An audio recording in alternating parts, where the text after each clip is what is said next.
Ok, une fois de plus, je vous dirais shalom, bien-aimés frères et sœurs. Et aujourd'hui, nous sommes à une deuxième vidéo. Il faut dire que nous avons posté une vidéo. Et aujourd'hui, nous allons un peu parler sur la prière. Mais avant cela, j'aimerais commencer par attirer un peu l'attention des bien-aimés frères et sœurs, surtout qui utilisent l'Internet comme moi.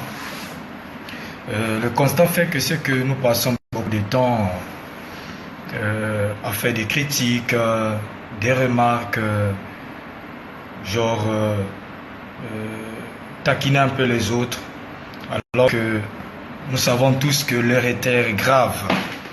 Et il est temps pour chacun de nous d'essayer de faire quelque chose pour la gloire du Seigneur, de se forcer, de se multiplier des moyens, d'utiliser tout ce que nous avons entre nos mains pour essayer de ramener un peu de frères et sœurs, surtout les plus faibles parmi nous, qui sont en train de se perdre, que de passer notre temps à critiquer, de passer notre temps à fouiller sur la tête des autres, les débats sur certaines citations, alors que on a toujours eu beaucoup de temps, on a toujours eu beaucoup d'opportunités de le faire, ce qui n'est pas bien, mais par rapport à l'heure actuelle, c'est une situation qui concerne le monde entier. Et dans le monde entier, nous avons des fils et des filles de Dieu. Et nous sommes censés faire quelque chose de bien, une exhortation, poster un peu de choses bien pour essayer d'aider quelqu'un, hein, et non pour des débats stériles qui ne peuvent rien apporter. Et si nous avons vraiment notre conscience normale, si nous avons nos sens, qu'on continue à conserver nos sens normaux, alors que vous serez d'accord avec moi que l'heure est vraiment très grave. Être là à critiquer, être là à faire des débats inutiles, vraiment ça sert pas. Ça sert pas. Ok, pour ne pas trop faire que la vidéo soit un peu longue, pour permettre à chacun de nous de pouvoir suivre et de bénéficier de quelque chose, même avec des forfaits un peu bas. J'aimerais déjà commencer avec le sermon. Je dirais bien que ce n'est pas un culte, et le moyen ne permet pas de le faire. Ce n'est pas un culte, c'est juste une petite exhortation pour essayer d'aider un peu l'Église. Et mon thème que j'aimerais intituler suite à cette exhortation, ça s'intitule « La prière de la foi ». Et j'aimerais très vite, lire un peu dans l'épître de Jacques chapitre 5. Si vous avez la Bible chez vous, prenez Jacques 5 à partir du verset 13 à 20. Mais je lirai tout simplement le verset 13 jusqu'à 16. Je vais lire verset 13. Quelqu'un parmi vous est-il dans la souffrance qu'il prie? Quelqu'un est-il dans la joie qu'il chante des cantiques? Quelqu'un parmi vous est-il malade qu'il appelle les anciens de l'Église et que les anciens prient pour lui en l'oignant d'huile au nom du Seigneur? La prière de la foi sauvera le malade et le Seigneur le relèvera. Et s'il a commis des péchés, il lui sera pardonné. Confessez donc vos péchés les uns aux autres et priez les uns pour les autres afin que vous soyez guéris. La prière fervente du juste a une grande efficacité. J'aimerais m'arrêter un peu par là. Vous venez de suivre une lecture que je venais de faire sur la prière. Comme je l'ai dit au début, mon thème c'est la prière de la foi.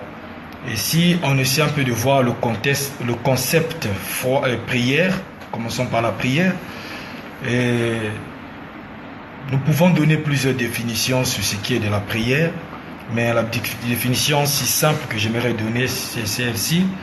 C'est une demande à Dieu faite instamment à titre de faveur. C'est une demande que nous faisons instamment à Dieu à titre de faveur. C'est ça la prière. Et je pourrais aussi dire la prière, c'est une demande. La prière, c'est une requête qu'on présente à Dieu. Ici, on ne prie pas une autre divinité, on ne prie pas des statuettes, mais on prie le grand Jéhovah, le Dieu Tout-Puissant qui a créé l'univers, qui a créé le ciel et la terre. Donc la prière s'adresse à un Dieu. Nous ne pouvons pas faire une prière seule, s'adressant à nous-mêmes. Non, la prière s'adresse toujours à une divinité, à un Dieu. Il y a un récepteur, quelqu'un qui reçoit la prière, et il y a un émetteur, celui qui émet la prière, qui fait la prière. Est-ce que vous êtes en train de me suivre? Je crois que vous êtes en train de me suivre. Donc c'est ça ma définition que je donne sur la prière. C'est une requête. C'est comme un enfant qui s'adresse à son père. Il lui demande un certain besoin, il a un certain besoin, une certaine besoin, il a un certain besoin, certaine envie, il a besoin de quelque chose. Il lui demande à son père, papa, j'ai besoin du pain, et papa lui donnera le pain parce que c'est son fils. Donc la prière, ça parle du croyant qui fait cette prière à son Dieu. Donc c'est une demande, comme je l'ai dit, pour ne pas trop s'attarder là-dessus. Et pour le concept de la foi, je dirais, j'aimerais prendre Hébreux 11. Je commencerai d'abord par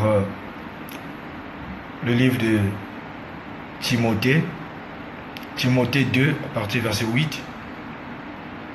Timothée 2, verset 8, il est écrit: je veux donc que les hommes prient en tout lieu, en ne levant les mains pures, sans colère ni mauvaise pensée. Ça c'est le livre de Timothée. Timothée nous attire, nous signale que la prière n'a pas un endroit défini.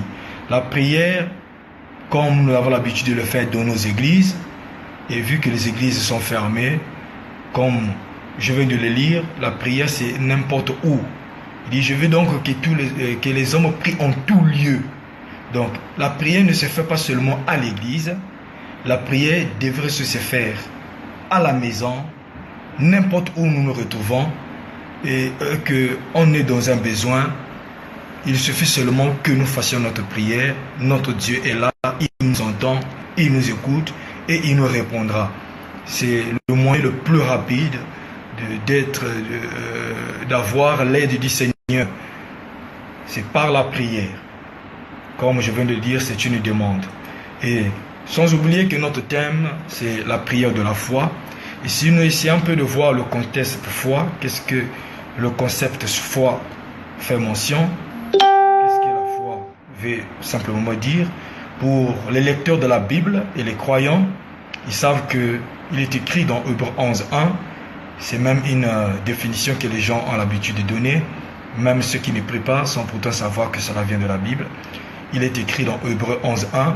Or, la foi, c'est une ferme assurance des choses qu'on espère, une démonstration de celles qu'on ne voit pas. Je reprends. La foi, c'est une ferme assurance des choses qu'on espère, une démonstration de celles qu'on ne voit pas. Donc avec la foi, on démontre les choses qu'on ne voit pas. Si la chose est déjà là, on ne parlera pas de la foi. Parce que la chose est déjà là. Mais on démontre ce qui n'existe pas, mais avec les yeux surnaturels, avec les yeux de la foi, nous apercevons la chose et nous croyons posséder déjà la chose. C'est ça la foi. Avec les yeux charnels, on ne voit pas la chose, mais spirituellement parlant, pour vous, la chose est déjà là. C'est ça la foi. La ferme assurance des choses qu'on espère. Vous espérez à la chose. Et une démonstration de celles qu'on ne voit pas. Vous ne le voyez pas. On peut aussi dire une démonstration de celles qu'on n'entend pas. Vous n'entendez pas la chose. Une démonstration de ce qu'on ne touche pas. Vous ne touchez pas la chose. Mais vous croyez que cette chose, même si je ne la touche pas physiquement, tangiblement, même si je ne la vois pas avec mes yeux charnels, même si je n'entends rien, mais il y a quelque chose qui me le fait savoir que la chose dont je demande est là. Et c'est ça la foi. Et si on peut aussi prendre le même passage que nous venons de lire d'Hébreux 11, Cette fois-ci, nous prenons le verset 6. Verset 6, on nous dit, « Or, sans la foi, il est impossible de lui être agréable. » C'est-à-dire être agréable à Dieu. Car il faut que celui qui s'approche de Dieu croit que Dieu existe et qu'il est le rémunérateur de ceux qui le cherchent. Nous comprenons que, comme nous venons de voir le concept de la prière, ça demande une personne qui s'adresse à une divinité, qui s'adresse à Dieu. Et nous ne pouvons pas faire une prière de la foi sans pourtant croire au préalable que ce Dieu dont nous offrons la prière existe. Sinon, nous serons des hommes insensés. Voilà pourquoi le livre d'Hébreux, cette fois-ci le verset 6, insiste. Il dit, « Or, sans la foi, il est impossible d'être agréable à Dieu. Il est impossible de lui être agréable. Car il faut que celui qui s'approche de Dieu croit que Dieu existe et qu'il est le rémunérateur de ceux qui le cherchent. » C'est-à-dire, il récompense. Un rémunérateur, c'est le fait de récompenser. C'est-à-dire, Dieu est le rémunérateur de ceux qui le cherchent. Si en cherchant Dieu, nous avons besoin d'un... on est en une maladie, on a besoin, un besoin quelconque, et qu'on veut la faveur de Dieu, nous devons croire que ce Dieu existe, et que lorsque nous allons lui demander quelque chose, qu'il est là en train de nous écouter, et pour nous accorder la chose de même nous demandons. Voilà pourquoi notre thème se focalise sur la prière de la foi. Parce que une prière qui n'est pas faite avec foi, c'est une prière que c'est comme une coque vide. Vous avez une voiture, c'est comme un tas, tout un tas de coques, mais à l'intérieur, il n'y a pas de pièces qui pourra faire que cette voiture-là puisse fonctionner. Une simple coque. Vous voyez que vous pouvez dire à une personne de déplacer une voiture qui n'a pas, qui n'est qu'un amas de coques, cela ne pourra pas se déplacer, ça serait insensé. Donc, notre prière pour que cela ait un sens, notre prière pour que cela ait une réponse, il faudra que nous puissions l'accompagner de foi. La foi nourrit la prière. La foi fait que ce dont nous demandons, nous puissions la posséder. C'est ça la prière de la foi dont Jacques parle. Si j'insiste verset 5 et 15, Jacques 5, il dit, « La prière de la foi sauvera le malade et le Seigneur le relèvera. Et s'il a commis des péchés, il lui sera pardonné. Confessez donc vos péchés les uns aux autres et priez les uns pour les autres afin que vous soyez guéris. La prière fervente du juste a une grande efficacité. » Vous voyez, c'est la prière de la foi qui va sauver le malade. Quand on est malade et qu'on fait une prière avec foi, cette prière de la foi fera que celui qui est malade, la personne auquel nous voulons voir être sauvé, nous voulons voir être guéri, lorsque nous faisons la prière à Dieu avec foi, alors cette personne sera guérie. Pourquoi? Parce que nous avons mis notre foi à notre Dieu. Nous émettons notre confiance à notre Dieu. Et ça fera que la chose dont nous demandons, si c'est de l'argent, si c'est un cas de maladie, la guérison viendra. Parlons un peu d'un cas de maladie. Elle est la bienvenue lorsque nous parlons de maladie. Pourquoi? Parce que le monde entier aujourd'hui est en ébullition. Le monde est dans un plein secousse. Avec le Covid-19, nous voyons plusieurs familles ont perdu des proches parents, paix à leur âme, et cela blesse le cœur de tout un chacun de nous. Cela ne pourra pas faire réjouir quelqu'un de voir des cas, des décès que ce Covid-19 est en train de causer. Vous voyez, c'est une pandémie, c'est une maladie qui est en train de faire des ravages. Et donc la prière, notre sujet sera le bienvenu. Pourquoi? Parce que nous parlons de la prière de la foi. Et cette prière que nous faisons, que nous devons faire avec foi, concernant les malades, Dieu est si sensible à une prière d'un fils de Dieu, d'une fille de Dieu, peu importe qui que nous soyons, lorsque nous faisons une prière avec foi, Dieu est censé honorer cela. Et la loi de Dieu, c'est la foi. C'est ça la loi de Dieu. Et la loi de la foi dit que tout est possible à celui qui croit. C'est ça la loi de la foi. La loi de la foi dit que tout est possible à celui qui croit, mais la loi de Dieu dit que c'est la foi. Vous ne pouvez pas dire que vous croyez en Dieu sans pourtant avoir la foi. Ça serait un non-sens. Et Dieu tient et veille sur sa loi, qui est sa parole, qui est la foi. Donc quand nous avons la foi, nous sommes en train de soutenir la loi de Dieu. Nous sommes en train de soutenir ce que Dieu aimerait même que nous puissions faire. Et cela ne pourra pas empêcher Dieu d'agir. Pourquoi? Parce que nous participons dans le plan de Dieu qui aimerait que tout homme puisse avoir foi en lui. Certes, nous avons beaucoup de gens qui ne croient pas à ce Dieu.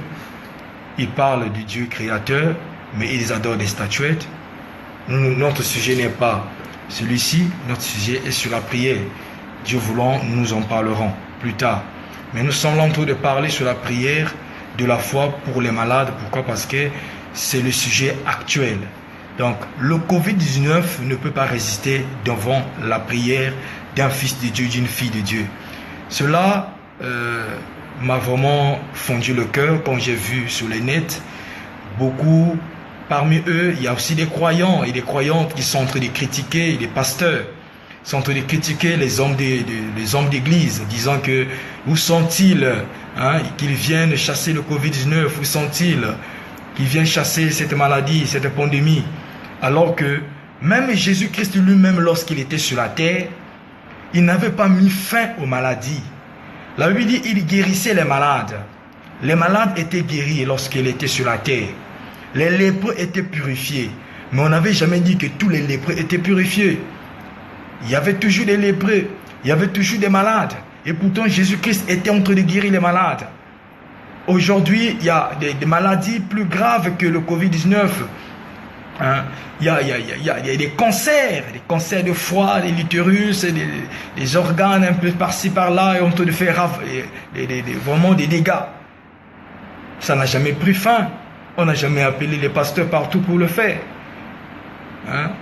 Ne faisons pas cela, c'est pas bien. Et c'est que j'aimerais que la bonne manière, la bonne approche serait d'appeler tout le monde d'être dans la prière pour que cette maladie, cette pandémie prenne fin et disparaisse. Mais l'heure n'est pas là aux critiques. L'heure n'est pas là à mettre la responsabilité sur les pasteurs. C'est comme si c'était les pasteurs qui étaient responsables de cette pandémie du Covid-19. Seuls les pasteurs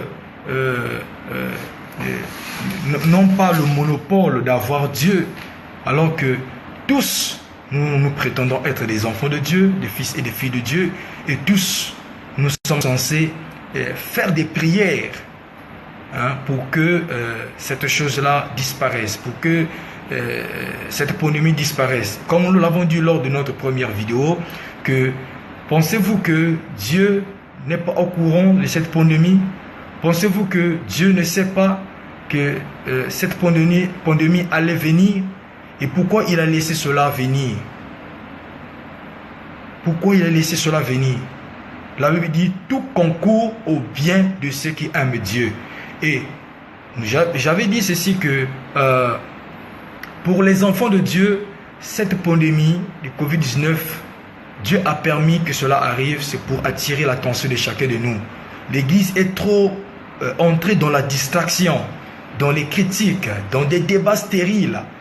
Mais Dieu est en train d'attirer l'attention de l'épouse. Comme les poètes ont l'habitude de le dire, quand tu regardes, qu'est-ce que tu vois? Quand tu regardes le Covid-19 en train de faire ses ravages, et partout dans le monde, tous les continents, les gens en parlent, les gens ont pris les mesures de précaution, de prévention contre cet ennemi invisible. Pourquoi? parce que l'heure est très grave et il est très dangereux. Mais j'aimerais que chacun de nous puisse avoir sa tête sur ses épaules et se ressaisisse, prenne conscience du combat que nous avons tous à faire face. Nous avons donné un passage d'Apocalypse 3, verset, je crois, 19. Apocalypse 3, de l'âge de l'église de la Odyssée. Il est dit là-bas, c'est un message de récompense. Il dit que celui qui vaincra, je le ferai asseoir avec moi sur mon trône comme j'ai vaincu. Ici, c'est Christ qui parle. Il parle de vaincre. On ne peut pas vaincre sans qu'il y ait un combat. Et qui dit un combat parle des représailles, parle des luttes, parle des conflits. Et même cette pandémie-là fait partie des combats que nous devons tous prendre conscience et mettre en œuvre pour essayer de faire de notre mieux, de le mettre à terre. Les hommes des sciences vont chercher à utiliser la science pour attaquer cet ennemi. Les hommes de foi utiliseront la foi. Je crois que chacun de nous a un rôle à jouer. Les médecins ont leur rôle à jouer. Un bon médecin ne contredira pas le pasteur, mais c'est l'œuvre qu'il fait, le travail qu'il fait va le pair, va sur le même chemin que le travail que font les pasteurs. Les médecins attaquent la chose charnellement, attaquent le mal charnellement, physiquement, mais les pasteurs, les hommes d'église, les croyants attaquent le mal spirituellement. C'est comme ça que je vois les choses. Et on ne devait pas se contredire. Donc, pour revenir sur notre thème, nous sommes en train de parler sur la prière de la foi. Et comme Jacques insiste que cette prière qu'on devait faire avec foi pour un malade, Dieu guérira ce malade-là. Et si la personne a commis les péchés, le Seigneur le relèvera. Et il dit, confessez-vous donc les péchés les uns aux autres et priez les uns aux autres et pour que Dieu envoie la guérison. Donc, ce passage attire l'attention de tout un chacun de nous que nous ne pouvons pas avoir la guérison si nous avons des problèmes entre nous, si nous n'avons pas fait la paix entre nous.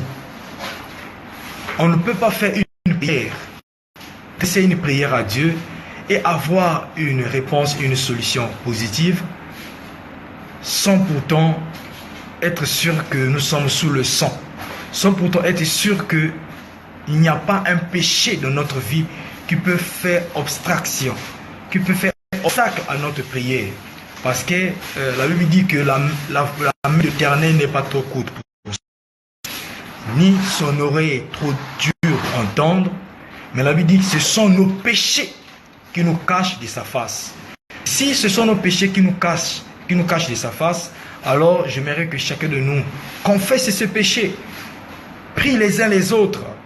Quoique nous n'avons pas la possibilité de nous rassembler avec ce confinement, mais chacun de nous chez lui qui prie pour son frère, qui prie pour sa soeur. Il y a le téléphone qui est là, appelle ton frère. Demande-lui pardon si tu te rends compte que tu t'es rappelé que tu avais causé du tort à ton frère. Faisons la paix, confessons-nous les péchés les uns les autres comme le dit les Écritures.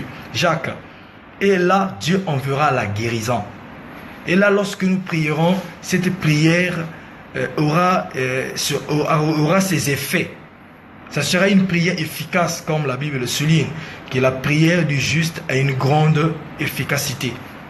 La prière du juste a une grande efficacité. Pourquoi on parle du juste? Pourquoi? Parce qu'il est justifié par Christ. Pourquoi Christ l'a justifié? Parce qu'il s'est mis sous le sang, il s'est mis dans la douche de Jésus. Il a confessé ses péchés, il a fait la paix avec son prochain, il a fait la paix avec son Seigneur. Et quand tu le pries, ce genre de prière-là, aucun démon de l'enfer ne peut l'empêcher.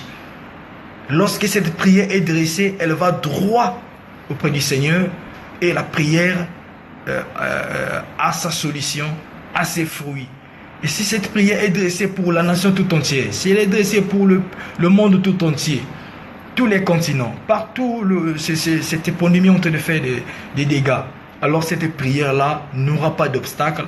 Elle ira vers ceux-là qui ont vraiment besoin de cette prière, les nécessités de cette prière. Ceux qui sont atteints de cette maladie, cette prière sera la bienvenue et Dieu sera là pour exaucer. C'est ça la prière avec foi. Lorsqu'on prie sans foi, c'est un nom vide. Cela ne peut pas produire.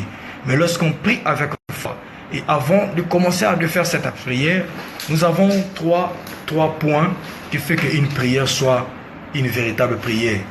Il y a plusieurs points, mais nous avons, je peux retenir 3 points. Il y a, lorsqu'on fait une vraie prière, il ne doit pas manquer ces 3 choses. Premièrement, l'adoration. Qui dit l'adoration, ça peut être par un chant, ça peut être par une prière, disons des mots, disons à Dieu ce qu'il est, les bienfaits, une reconnaissance envers Dieu. C'est ça l'adoration. Dire à Dieu ce qu'il est et la louange, lui dire merci pour tout ce qu'il a fait. On commence toujours par remercier Dieu pour tout ce qu'il a fait. C'est le premier pas. Le premier point de la prière. Et le deuxième point parlera de la repentance. Pourquoi? Parce que si votre cœur vous condamne, Dieu est plus grand que votre cœur et connaît toutes choses.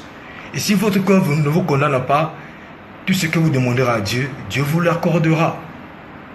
Dieu nous accordera la chose. Pourquoi? Parce que notre cœur ne nous condamne pas. Mais si notre cœur, qui est plus petit, nous condamne, il faut raison Dieu. Et pour éviter que notre prière ait des obstacles, nous passons par la repentance. Donc le deuxième point, c'est la repentance. Nous faisons la paix avec Dieu. Et comment allons-nous faire la paix avec Dieu si nous avons des ennemis, si nous avons des frères, des amis, des parents que nous ne causons pas? Alors notre repentance ne sera pas complète. Alors que nous commencerons par demander pardon à nos bien-aimés frères et sœurs que nous avons offensés. Ensuite, nous repartons vers Dieu pour lui demander pardon après avoir commis ces actes-là. Et nous trouvons la paix, nous trouvons le pardon du Seigneur. Et ensuite, le troisième point, nous donnons notre requête. Comme nous avons dit, la prière égale à une requête. La prière, c'est une demande. Est-ce que vous me suivez? Que Dieu vous bénisse. Donc, ces 3 points de la prière, c'est ça. L'adoration, la repentance, pour que notre prière soit exaucée et nous donnons notre requête. Voilà les points de la prière. Et il y a aussi un passage qui attire mon attention. Nous allons bientôt terminer. 2 Chroniques 7, versets 12 à 14. J'aimerais le lire. Et si vous avez votre Bible, vous pouvez le lire avec moi. 2 Chroniques 7, verset 14. Il est dit: L'Éternel apparut à Salomon pendant la nuit. Et il lui dit: J'exauce ta prière. Et je choisis ce lieu comme la maison où l'on devra m'offrir des sacrifices. Verset 13. Quand je fermerai le ciel et qu'il n'y aura point de pluie, quand j'ordonnerai aux sauterelles de consumer le pays, quand j'enverrai la peste parmi mon peuple, écoutez bien, quand j'enverrai la peste parmi mon peuple. Verset 14. Si mon peuple sur qui est invoqué mon nom s'humilie, prie et cherche ma face, et s'il se détourne de ses mauvaises voies, je l'exaucerai des cieux, je pardonnerai son péché et je guérirai son pays. C'est ça le passage qui vraiment attire mon attention. Dieu dit à Salomon, il accepte la prière de Salomon, le temple qu'il avait construit pour sa gloire. Dieu visite Salomon la nuit et lui fait savoir que quand même qu'il aura envoyé les sauterelles, quand il n'y aura pas de pluie, quand il aura envoyé la peste, il dit: si mon peuple sur qui est invoqué mon nom s'humilie, il est question de s'humilier, d'être humble, prie. Comme nous sommes en train de parler de la prière, ma face, je l'exaucerai des cieux, je pardonnerai son pays.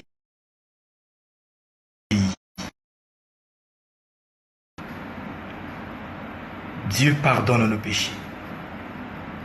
Pourquoi? parce que nous nous humilions, nous confessons, nous prions et Dieu dit, il nous pardonnera et il guérira notre pays.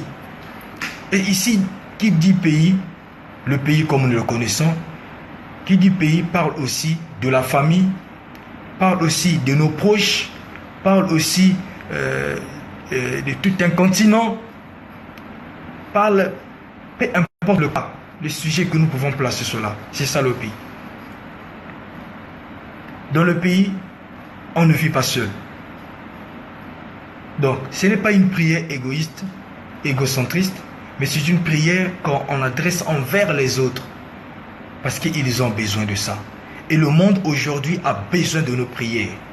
Et ici, j'appelle chaque croyant qui se dit croyant, chaque croyante qui se dit croyante, à être vraiment dans la prière. Et nous devons profiter de la situation. Pourquoi? Parce que on fait mieux sa prière lorsqu'on est calme. Et vous remarquerez, on n'a pas seulement fermé les lieux de culte, on a fermé les bars qui font beaucoup de bruit dans nos quartiers, qui nous empêchent parfois de prier la nuit. Même le jour, on ne peut pas le faire. On a fermé les buvettes et toutes ces choses-là qui font des désordres et du bruit. Donc nous avons la possibilité, dans un silence absolu, de faire notre prière. Le temps ne nous a pas interdit de prier, mais le temps a seulement fermé les lieux de culte. Reconnus, là où nous partons tous nous rassembler. Mais nos maisons aussi, comme nous venons de le dire, le lire l'apôtre Paul qui a dit, je veux que tous les hommes prient en tout lieu. Même dans nos maisons, avec le confinement, nous avons la possibilité de prier, de l'invoquer, et Dieu descendra dans notre maison, dans notre salle à manger, dans notre chambre, dans notre cuisine, dans notre maison, pour nous exaucer. Donc, profitons de l'occasion, surtout pour ceux-là qui ne vont plus au boulot, soit rester à la maison. Il n'y a pas à pleurer, il n'y a pas à regretter, mais profitons-en. Mettons-nous en prière. On ne dit pas qu'on va rester là 24 sur 24 en train de prier. Lorsque la Bible demande prier en tout temps et sans cesse, ça ne veut pas dire que du 24 sur 24, mais le croyant a le Saint-Esprit en lui qui lui parle à chaque fois qu'il y a un danger qui se fait prier. Donc, il y a un moment où tu es là en train de suivre les informations. Il y a un moment où tu dois te tirer de ton salon, de ton poste téléviseur, de ton écran, de ton ordinateur, de ton téléphone, t'éloigner un peu de ça et de te mettre en prière. Il y a un moment où tu dois manger pour nourrir le corps, mais il y a un moment tu dois écouter la parole, mettre une bande, une prédication, soit comme je suis en train de passer par l'internet, vous avez les forfaits, voilà une occasion, vous suivez une prédication, voilà, il y a toujours une possibilité. Mais nous avons tout le temps pour faire notre prière. Vraiment, l'heure est grave et c'est un signe pour l'Église. Dieu est en train d'attirer l'attention de chacun de nous. Et pour les impies, ceux-là qui ne connaissent pas Dieu, ou ceux-là qui vont dans les églises pour cacher leur bassesse. Ils ne vont pas à l'église pour prier, mais ils vont à l'église pour cacher leur bassesse. Des dealers de drogue, des voleurs, des cambrioleurs, et ils sont là à l'église pour que on dise que bon, eux, ils prient, on ne puisse pas les suspecter de leurs œuvres machiavéliques, démoniaques et sataniques. Ils sont là derrière les pasteurs, ils sont là à l'église, les bons frères, on le voit les bons frères, mais ce sont des grands sorciers, des grands sorciers. Je m'adresse à vous et la parole de Dieu s'adresse à vous pour que vous puissiez vous repentir. La Bible dit, ce ne sont pas ceux qui disent Seigneur, Seigneur qui entreront, mais seulement celui qui fait la volonté du Seigneur. Et c'est quoi la volonté du Seigneur? C'est sa parole, dans l'âge dans lequel tu vis. Sa parole est d'actualité. Sa parole n'est pas périmée.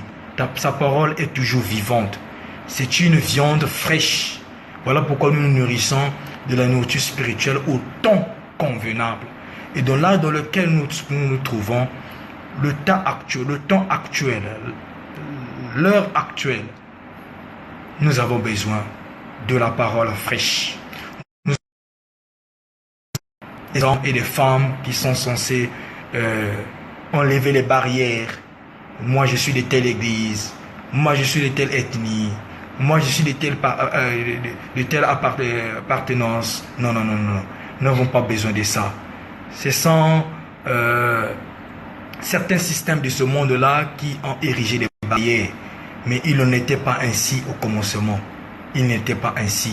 L'homme vivait avec sa femme jusqu'à ce qu'ils ont eu les enfants. Et les enfants, le monde s'est peuplé. Et vous remarquerez, au temps de Noé, les gens étaient unis, ils étaient seuls. Ils parlaient la même langue. Ils étaient là. Mais Dieu a confondu les langages parce que ils étaient sur la tête d'un homme qu'on appelait Nimrod, qui était un démon, qui n'unissait pas les gens pour glorifier Dieu, mais pour se rebeller contre Dieu, pour adorer d'autres divinités en dehors de Dieu. Et cela, le polythéisme et beaucoup de choses sont venues. Et Dieu ne pouvait pas garder cela. Dieu est venu confondre les langages. Pourquoi? Parce que pour que le peuple de Dieu puisse se disperser et un peu partout. Et le jour de la Pentecôte, restaurer ce qui était au commencement autour de Noé, où l'homme parlait le même langage. Le jour de la Pentecôte, les apôtres étaient là, ils parlaient en langue, et dans la ville d'Éphèse, là où ils étaient, il y a eu beaucoup de nations qui se trouvaient là, mais ils entendaient les apôtres parler dans leur langue maternelle. Les langues maternelles de ces personnes-là qui venaient de séjourner à Jérusalem. Lisez bien votre Bible. Ils ont dit, ne sont pas tous les Galiléens, mais chacun de nous les entendons parler dans notre langue maternelle. C'était le Saint-Esprit qui faisait ça. C'était pas qu'ils étaient ivres du vin. Le vin ne fait pas ça, mais c'était le Saint-Esprit qui faisait ça. Et Dieu avait restauré le langage commun que l'homme avait au début, qu'il avait confondu parce que l'homme avait choisi une mauvaise voie. Mais avec le Saint-Esprit, Dieu a restauré cela. Donc, c'est l'heure pour nous de retrouver le même langage. Quand je parle du même langage, j'aimerais que, je vais dire que nous puissions avoir une pensée. Lorsque nous parlons sur la prière, lorsque nous parlons sur la chose actuelle, le temps actuel, que chacun met ses différences côté, met ses problèmes à côté, mais que nous puissions pour combattre le adversaire que nous avons qui est invisible. Et la dernière que nous avons, que les gens ont l'habitude sont en train de l'appeler comme ça, l'adversaire invisible. Oui, il est l'adversaire invisible parce qu'on ne le voit pas. On ne le voit pas. Et pour vaincre, nous avons besoin de localiser notre ennemi. Nous avons besoin de cibler notre ennemi et de l'attaquer. Mais ici, cet ennemi-là est invisible.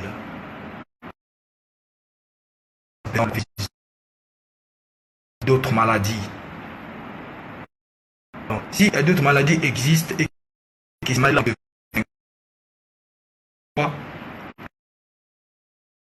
doit être vaincu.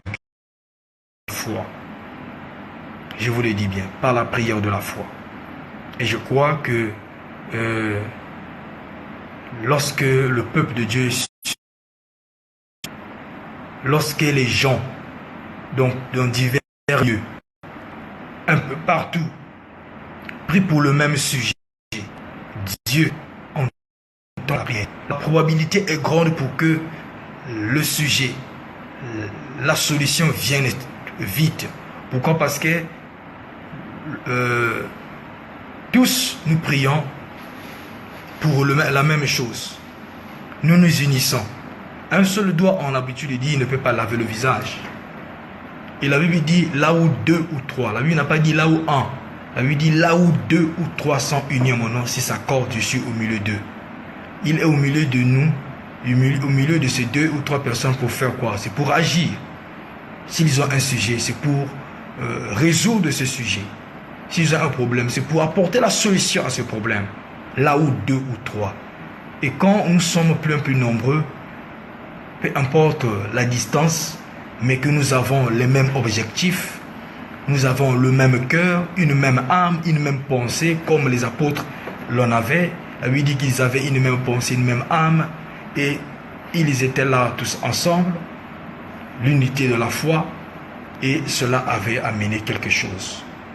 Cela a fait que les démons puissent trembler. Ils avaient la victoire. Et aujourd'hui, la victoire se trouve entre les mains de chaque croyant.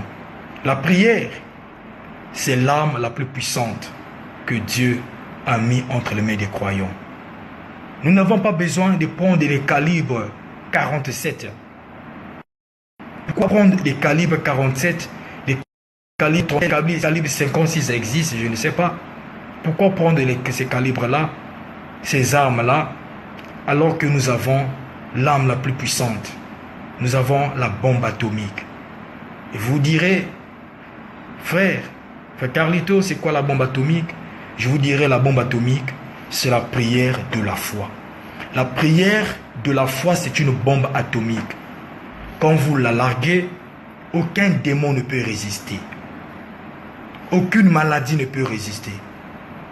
Lorsqu'on largue la prière de la foi, c'est une bombe qui va détruire les démons, détruire le péché, détruire la maladie, le Covid-19 qui est en train de faire des ravages, qui fait que nous soyons tous confinés, comme si les choses s'arrêtaient, et cela joue sur le coût économique.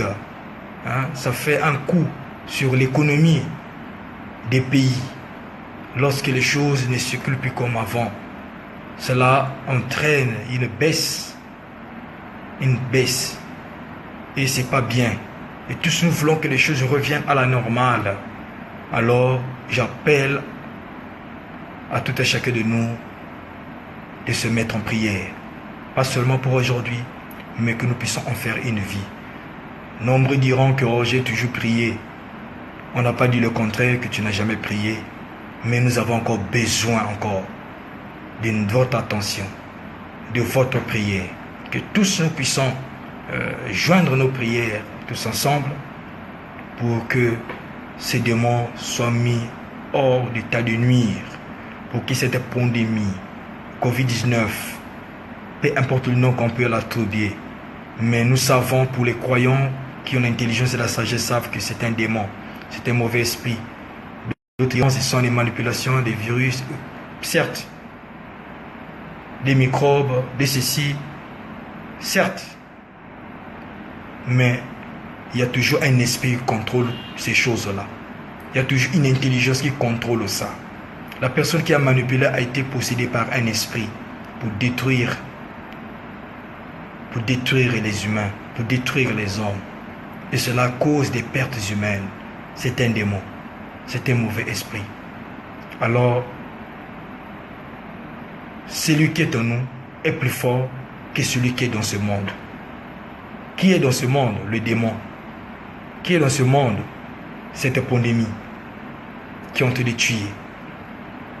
Cette pandémie qui ont été de susciter la terreur, la peur. Chose qu'on ne devait pas avoir peur. Prions. La prière, c'est l'arme la plus puissante que le monde n'a jamais connue, mais que Dieu a donnée à ses enfants. Alors j'appelle à tout un chacun de nous d'être des hommes de prière. Si tu n'as jamais prié, ne dis pas que je ne sais pas prier. La prière, c'est parler à Dieu. Comme tu t'adresses à ton frère, à ta mère, à ton père pour qu'il te donne ce dont tu as besoin. Et la prière, c'est une requête. Cette fois-ci, ça ne s'adresse pas à votre père, ça ne s'adresse pas à votre mère, ça ne s'adresse pas à votre frère, ça s'adresse à Dieu.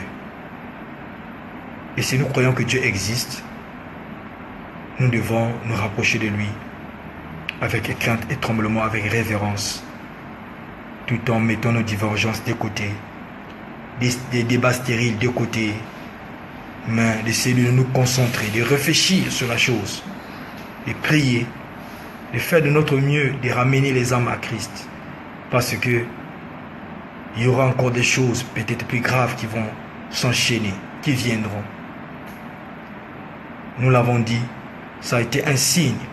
Dieu est en train d'attirer notre regard pour que nous puissions nous débarrasser des péchés, nous puissions nous débarrasser des choses que nous étions en train de faire, qui n'a jamais plu à Dieu. Et voilà pourquoi il nous a demandé de nous humilier, de nous repentir, de prier pour qu'il envoie la guérison. 2 Chroniques 7,14. Voilà ce que j'avais à vous dire. Et Dieu bénisse ceux qui m'ont suivi. Et je suis passé en direct. C'était pas facile. Hein? Et dans des moments pareils, de conditions pareilles. Mais la Bible dit, prêche la parole en tout lieu, à chaque occasion. Et oui, toute écriture est inspirée de Dieu et utile pour enseigner, pour corriger, pour instruire, pour censurer. Et pour d'autres, cela a censuré, d'autres, cela a édifié, d'autres, cela a vraiment fait du bien, d'autres, peut-être vont zapper. Chacun de nous a un choix. Pense à ta vie, pense à l'éternité. Pense à ton âme. Il est réservé aux hommes de mourir une seule fois. Après vient le jugement. Que Dieu vous bénisse. À une prochaine occasion. Ciao. Dieu vous bénisse.